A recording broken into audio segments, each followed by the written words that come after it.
Deux géants qui s'affrontent. Le deuxième pays le plus vaste d'Afrique s'attaque au mania de la tech, Apple. La République démocratique du Congo accuse l'entreprise d'acheter des minerais passés en contrebande. L'Est de la RDC est riche en étain, tantale et tungstène, des minéraux aussi appelés les 3T, indispensables à la fabrication d'ordinateurs et de téléphones portables. Or, la région est le théâtre de violences entre des rebelles soutenus par le voisin rwandais et les forces armées congolaises depuis 30 ans. Certaines mines artisanales sont exploitées par ces groupes armés, impliqués dans des massacres de civils, des viols collectifs et des pillages dénoncés par l'ONU. L'action en justice vise ces faits, mais aussi des pratiques commerciales trompeuses de la marque à la pomme, qui assure à ses consommateurs que ces chaînes d'approvisionnement sont propres. En avril dernier, Apple s'en était défendu dans son rapport annuel sur les minerais du conflit. Cette plainte est déposée alors que les forces rebelles M23 gagnent encore du terrain ce week-end et que la voie diplomatique pour la paix semble bloquée. Lundi, un sommet organisé par les médiateurs angolais entre les deux chefs d'État rwandais et congolais a été annulé en dernière minute. Bonjour à tous, merci pour la confiance, merci à tous ceux qui se sont abonnés sur notre chaîne. Comme j'aime souvent vous dire chaque jour que c'est la meilleure façon de nous soutenir. Merci aussi à tous ceux qui continuent de liker, de commenter, de partager nos vidéos. C'est un grand plaisir de vous avoir dans notre grande communauté. Il y a aussi l'autre moyen que vous pouvez nous soutenir pour le matériel et tant d'autres travail. Il y a le super like, il y a le petit merci qui est là, en cœur. Vous pouvez appuyer là-dessus et voir quelle procédure suivre. Merci à tous ceux qui nous ont écrit. J'ai vu vos messages, malgré que je n'ai pas pu répondre à tous les messages, mais j'ai vu vos messages, j'ai compris vos préoccupations, je vais y répondre avec le temps. Mais ici, le temps nous a un peu compté parce qu'on a beaucoup de sujets. Donc, avec les 10 minutes qu'on s'est répartis pendant la journée, on ne peut pas traiter tous les sujets chaque jour. Aujourd'hui, on va parler de quoi? On va parler de la situation de la RDC comme d'habitude. Mais vous avez vu dès le début, on a parlé d'Apple. Donc, le gouvernement congolais a porté plainte contre Apple. Vous connaissez, vous tous, c'est les géants de la technologie qui fabriquent les iPhones, qui fabriquent les iPads, le MacBook. Donc, c'est un grand géant de la technologie.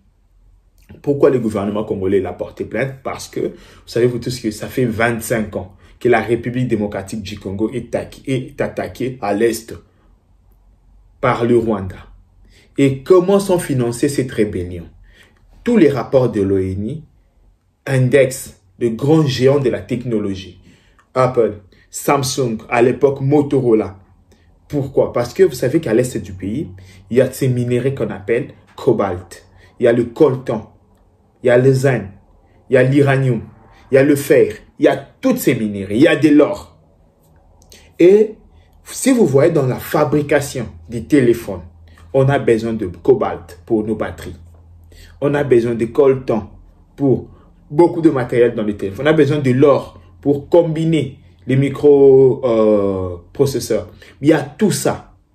Maintenant, l'iPhone accepte d'acheter, de financer les groupes rebelles pour prendre ces minéraux illégalement à l'Est de la République démocratique du Congo. Ils se disent, s'ils achètent ça légalement, ils peuvent acheter ça peut-être à 100 milliards. Mais ils sont obligés de financer peut-être à 5 milliards, financer un groupe armé qui va lui rapporter la même quantité.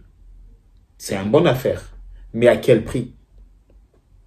À quel prix? C'est la question qu'il faut se poser à tout moment. Ils font des bonnes affaires. Moi, j'aurais été un businessman, j'allais faire la même chose.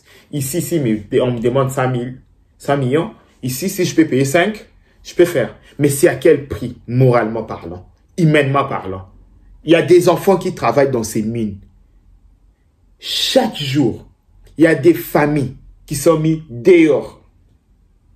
Chaque jour, il y a des réfugiés, les gens qui n'arrivent même pas à dormir. Pour qu'on utilise nos iPhones, pour satisfaire le monde. Mais il y a un enfant chaque jour au Congo qui devient sans parent, qui devient orphelin, pour qu'on utilise notre iPhone. Et les gens trouvent ça normal. Les gens pensent que les Congolais en fait des trop. Et tout le rapport de l'ONU est accablant. On a beaucoup de preuves que Apple finance la rébellion.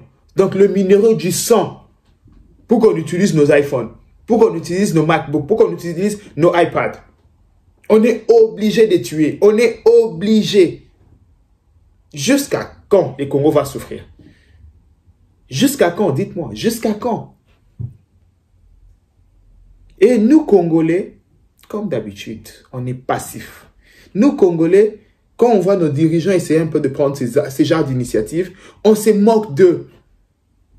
Mais c'est pour notre avenir, c'est pour nos familles, c'est pour nos enfants. Ici, il est temps de se serrer les coudes, que la justice soit faite, parce que il y a une rébellion, et qui finance cette rébellion, on le connaît. Que la justice soit faite, on a porté notre plainte, espérant que ça ne sera pas ces grands complots qu'on a toujours imaginés contre la République démocratique du Congo. Comme on dit toujours, le loup ne se mange pas entre eux. Espérons que tout ira mieux. La justice sera dite. Je vous remercie.